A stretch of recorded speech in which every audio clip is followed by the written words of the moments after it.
நல்ல ஹெல்த்தியான ரெசிபி சிவப்பு பூசணிக்காய் வச்சு இன்றைக்கி தோசை செய்து பார்க்கலாம்.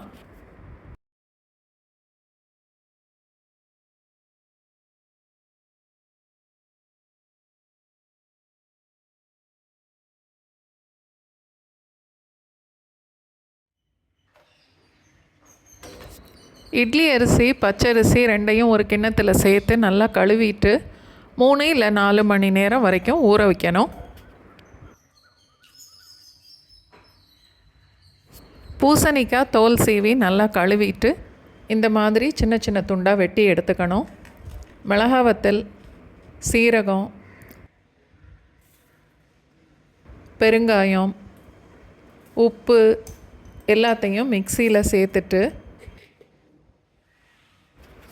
கொஞ்சமாக தண்ணியும் சேர்த்து நல்லா நைஸாக அரைச்சி எடுத்துக்கணும்.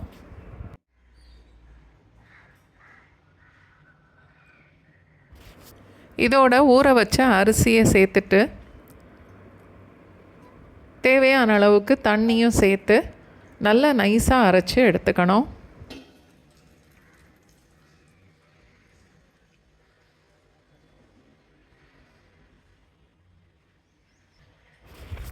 மல்லி இலை, கருவேப்பிலை ரெண்டையும் நல்லா கழுவி பொடிசாக கட் பண்ணிவிட்டு மாவோடு சேர்க்கணும்.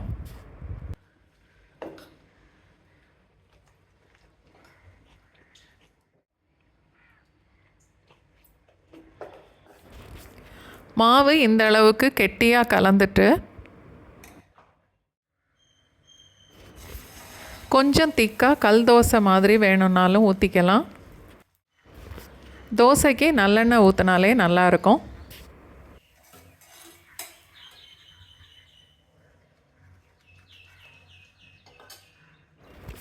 இல்லை மாவை நல்லா தண்ணியாக கரைச்சிட்டு ரவா தோசை ஊற்றுற மாதிரி கூட ஊற்றி எடுக்கலாம்.